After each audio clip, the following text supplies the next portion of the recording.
de impacto. 5 décadas he sido testigo de muchas cosas.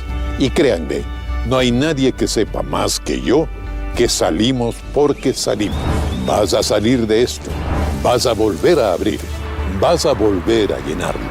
Crédito, levántate mi pyme. Levántate. ¿Qué tal? Bienvenidos. Hoy lunes, inicio de semana, 16 de junio del presente año 2025. Estamos con el ingeniero Jorge Acayturri Villa, es asambleísta por la provincia del Guayas, Partido Social Cristiano, es gerente de DACE del municipio de Guayaquil, a quien le damos la más cordial bienvenida en esta mañana, mi querido ingeniero. ¿Cómo estás, Carlos? Un gusto saludarlo. Un saludo cordial para usted, para sus seguidores y, por supuesto, mis felicitaciones a todos los padres del Ecuador que ayer tuvieron su día.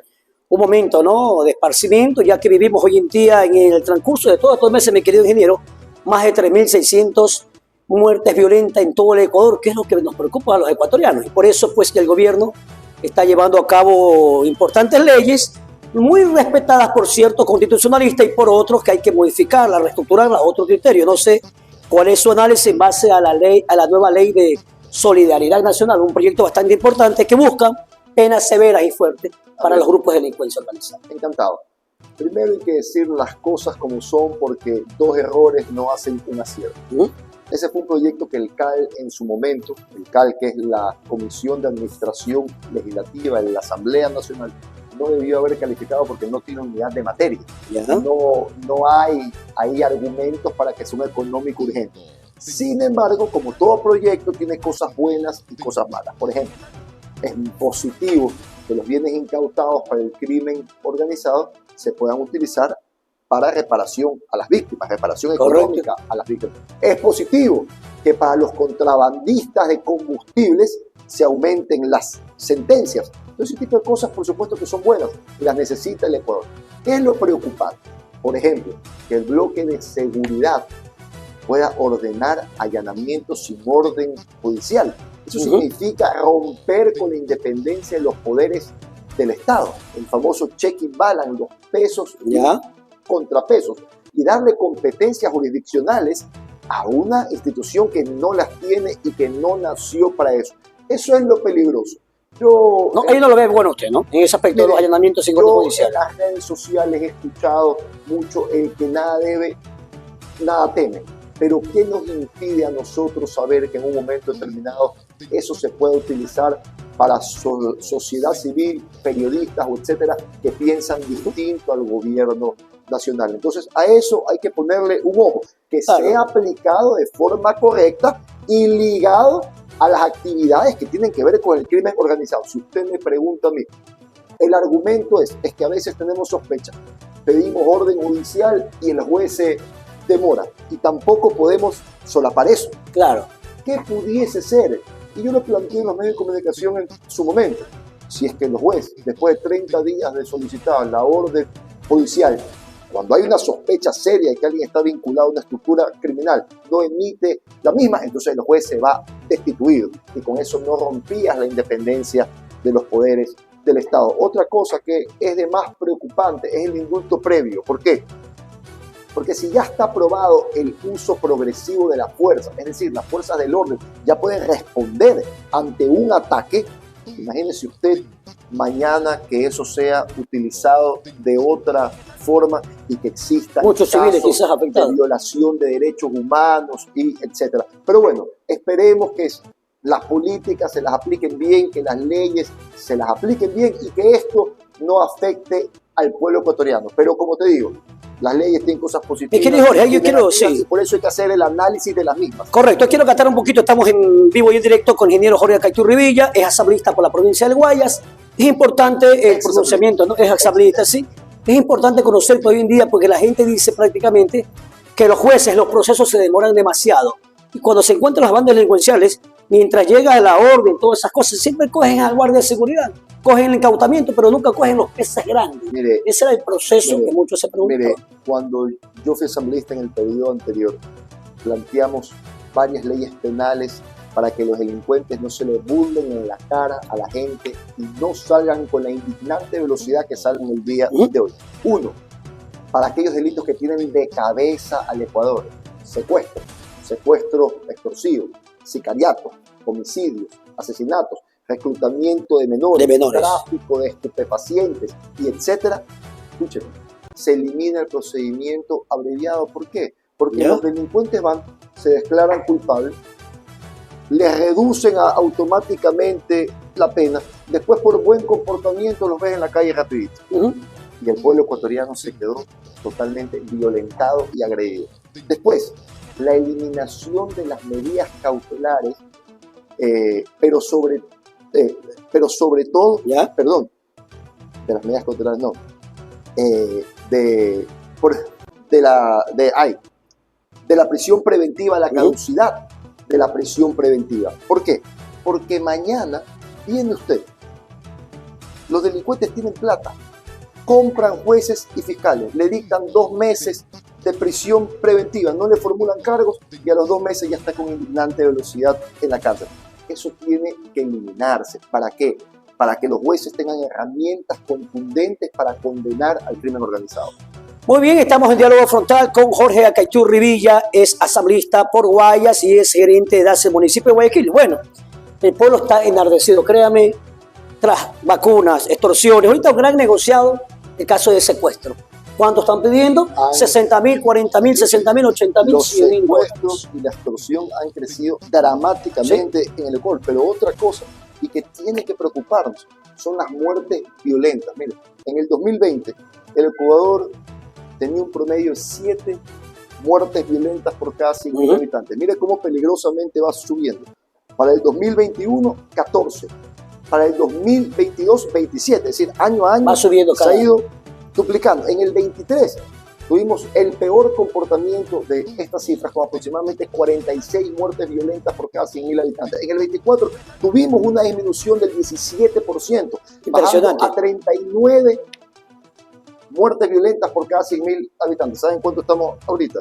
53. Este va camino a ser el año más violento de la historia del Ecuador. Entonces, por eso hay que hacer un llamado a todos los estamentos de la sociedad, a todos los poderes del Estado, a la sociedad civil, a la empresa privada, a la academia, para trabajar en conjunto y afrontar esta gravísima crisis en materia de inseguridad que tenemos y vencer al crimen organizado. Es preocupante lo que usted decía, aproximadamente 3.600 muertes violentas a nivel nacional, solo en la zona 8, Guayaquil, Durán, Zamorondón, más de 1.600 muertes violentas, pero por eso dicen que las leyes, aquí sobre todo el Código de la Niñez y el Código Orgánico Integral Penal para los niños, son inimputables, son leyes prácticamente inimputables, no pueden ser juzgados. Hoy en día las grandes bandas delincuenciales, Jorge, aglutinan a los menores de edad, se van a un reformatorio 6, 8 meses, un año y salen. Y por eso está esta ley que la propuso, yo me acuerdo que usted era asambleísta, el asambleísta Peñafiel de Construye, de Construye en su momento, y que fueron por los correístas totalmente rechazadas. Que los menores sean juzgados como adultos, pero como en otras partes del mundo, de forma sensata, de forma correcta. Y yo estoy de acuerdo con eso.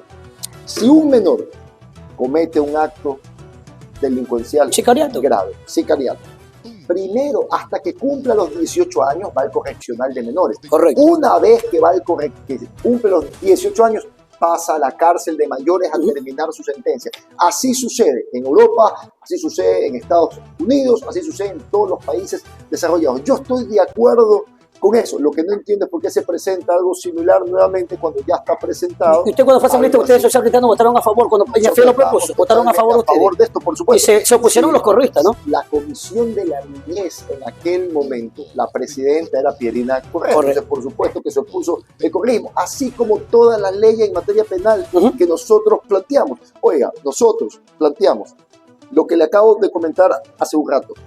Planteamos leyes para condenar con contundencia a los ciberdelitos. 300 al día hay en el Ecuador para condenar los incendiarios, para condenar los malos funcionarios públicos que trabajan en conjunto con el crimen organizado. ¿Sabe lo que pasó? Eso cayó en la Comisión de Justicia, la manejaba este señor Cedeño, que era presidente de aquel entonces, asambleísta de la RC, y durmió el sueño de los inocentes. No, durmió el sueño de los inocentes. Ni siquiera tuvo la responsabilidad y el compromiso para tratar esta ley. Nosotros presionamos al máximo, pero bueno, que el pueblo se vaya dando cuenta quienes trabajan para vencer al crimen organizado y quienes se hacen de la vista gorda. Muy bien, son las 10 de la mañana con 13 minutos. Estamos con el ingeniero Jorge Caiturri en este diálogo frontal, en su noticiero Punto de Impacto, para dar a conocer a la ciudadanía, porque la ciudadanía ya quiere respirar. Vacuna, extorsión, secuestro por todos lados, muy preocupante. Crisis económica grave. Y otra cosa. Algo que la gente ya lo comienza a comentar, pero ¿ya? Que lo siente en carne propia todos los días. Vaya a los mercados.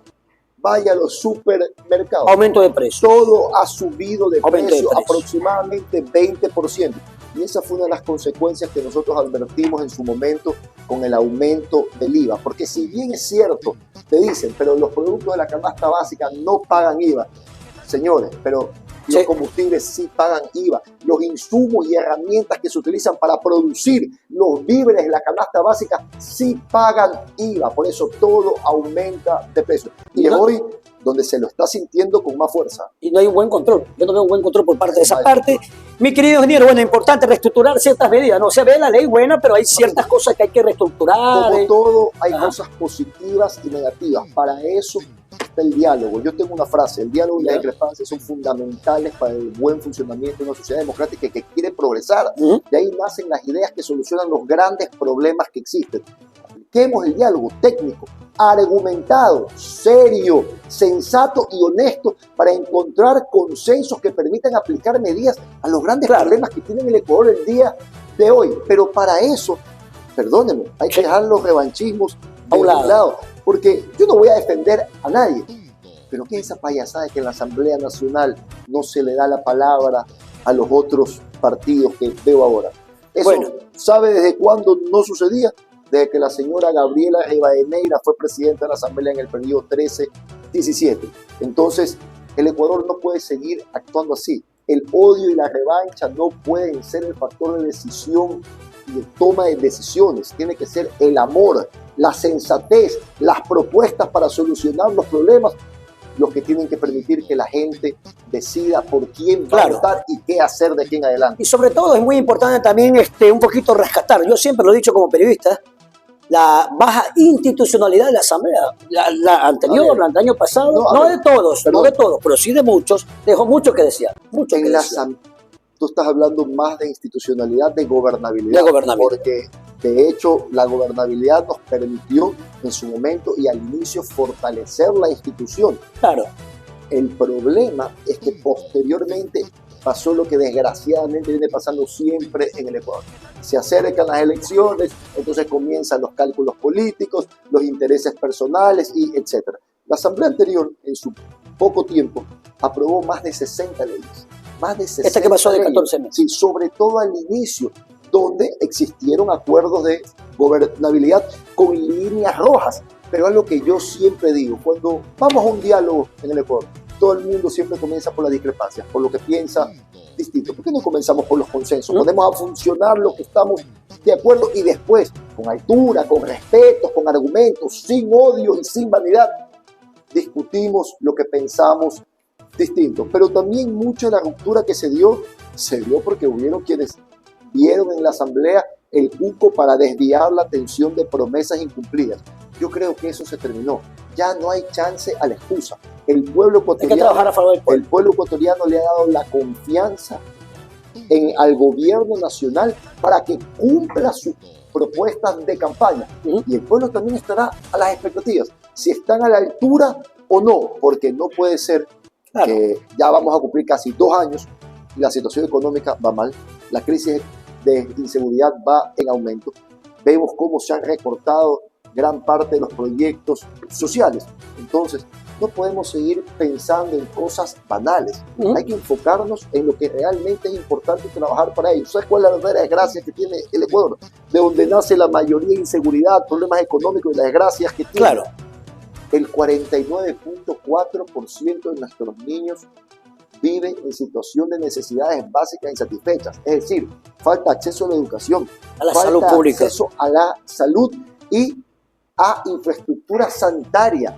19.2% de nuestros niños sufre de 0 a 2 años, sufre de desnutrición crónica infantil en un país rico en recursos naturales como el Ecuador. Muy preocupante. Por favor, eso es lo que debería partirnos el alma. Los ecuatorianos no podemos hacernos de la vista gorda ante eso. hay que actuar y hay que actuar de forma inmediata, Es muy priorizando los recursos para entender que el Estado tiene que garantizar derechos, seguridad, que es el derecho a la vida y a la paz, a la nutrición para que nuestros niños tengan algo en el estómago y no vayan a clases con los estómagos vacíos. Escúcheme, educación, para que tengan oportunidades de triunfar en el futuro y de aspirar, y de no solo lo que aspiran verlo por televisión, pero nunca verlo realizado. Salud, para que nuestros adultos mayores y familiares tengan acceso a medicinas para enfermedades catastróficas. Muy importante y eso. atención con calidad, calidez y cobertura, y un gobierno que entienda que hay que cumplir los compromisos internacionales, sí, que las deudas se las pagan, pero que cuando hace falta plata para invertir en la deuda interna, que es la deuda con el pueblo, que lo siente en carne propia, hay que hablar con los organismos internacionales y decirles, señores, hay que reestructurar la deuda, nosotros podemos pagar de esta forma, porque más importante es la gente. Yo nunca en la vida he visto que un banquero internacional se muera de hambre porque le falta plata. Lo he visto millonarios toda la vida. En el Ecuador sí he visto gente que se muere porque no tiene qué comer o porque no tiene medicina. Muy bien, estamos llegando a la parte final con el ingeniero Jorge Acaiturri. Muy importante, pues, esperar, ¿no? Esperar hoy en día la justicia prácticamente, mi querido Jorge, deja mucho que desear. Tanto, no todos, tanto jueces, fiscales, ahora poco, a pues, la justicia hay que reestructurarla hay totalmente. que reestructurarla y hay que hacerla que haga justicia, con leyes claras, entendibles y aplicables, porque el problema del Ecuador es que vienen y te hablan de una ley pomposa, el artículo tal, pero son interpretables, echa la ley, echa la trampa. Las leyes tienen que ser claras para que no haya espacio de interpretación y para que a un juez o a un fiscal no se le vuelva oscura la conciencia y quiera interpretarla en base a sus beneficios económicos. Y por supuesto... Bueno, ahí entraba la UAFE, supuestamente en esa nueva ley, ¿no? Para los patrimonios de los jueces y hay fiscales. otras cosas que también hay que hacer. Por ejemplo, hay que eliminar el Consejo de la Judicatura ya. Tiene que volver a ser una secretaría anexa. ¿Usted cree que debe eliminarse el Consejo? Sí. ¿Y quedar solo la Fiscalía General? No, tiene que volver a ser una secretaría anexa a la Corte Nacional. Y en los procesos de selección tiene que participar la academia, la sociedad civil y todo el tejido social. Totalmente. Para que sean los mejores profesionales los que nos representen como jueces. Si no pasa eso, seguirán siendo botín de los partidos políticos para beneficio propio. Esperemos que la nueva asamblea, tanto ejecutivo como legislativo, trabajen en función no de sus ideologías políticas. Ya la gente quiere respirar, el pueblo quiere respirar. No de intereses propios. Sí, el pueblo quiere respirar. Lo que tenemos que comenzar es a respetarnos uno, a trabajar en conjunto con altura, con argumentos y a saber discrepar. Oiga, no porque usted discrepa con alguien, esa persona es su enemigo. Piensan distinto, vamos al debate y que la gente, en este caso los asambleístas, que son los representantes del pueblo, escojan cuál es el mejor camino para que el Ecuador pueda progresar. Desafortunadamente nada cambia, todo sigue igual. Tan como el gato pardo. Y ha aumentado los salarios. Para no cambiar Para nada. concluir, se debe eliminar el Consejo de Participación Ciudadana y Control Social, que ya estaba hecho también el proyecto. Esa aberración que la quisieron pasar como instrumento democrático para volver a los tres poderes del Estado que rigen los valores republicanos. Eso puede quedar. Ejecutivo, legislativo, judicial. Ese CPCC puede quedar ese cargo como para los asambleístas. Bueno, mire, antes, ¿quién escogía a los representantes de las instituciones de control? El Parlamento, que es el representante mayoría, del pueblo ecuatoriano, son quienes representan la decisión del pueblo expresada en la urna. Entonces, y en todos los países del mundo es así. Acá quisieron inventarse el agua caliente y por el eslogan de Revolución Ciudadana quisieron supuestamente ciudadanizar las herramientas que después politizaron para beneficio propio. Ya perdió, Y mire, ¿y sabe cuál es la desgracia de todo esto? Que después cuando unos se van, los otros vienen y lo utilizan igualito, hasta quienes criticaban esas herramientas. Entonces, como le digo, en el Ecuador hay que comenzar a ser más coherente entre lo que se piensa, lo que se dice, lo que se siente y lo que se hace. El gato pardo está bien para el libro, pero las cosas hay que cambiarlas para que cambien de verdad, no cambiarlas para que no cambie nada. Sí, totalmente de acuerdo. Una institución que perdió mucha credibilidad y que prácticamente debería eliminarse. Estamos llegando a la parte final, mi querido Jorge. Un placer. Encantado tener estos diálogos y respetar sobre todo los criterios de cada uno de nuestros invitados. Estamos llegando a la parte final. Un saludo cordial para todos sus seguidores. Correcto. Diciéndole siempre que si Dios está con nosotros, no hay nadie en este mundo que pueda contra nosotros. Una buena mañana, buen inicio de semana y gracias por su sintonía. Gracias. Punto 5 décadas he sido testigo de muchas cosas. Y créanme, no hay nadie que sepa más que yo que salimos porque salimos. Vas a salir de esto. Vas a volver a abrir. Vas a volver a llenarlo. Crédito, levántate mi pyme.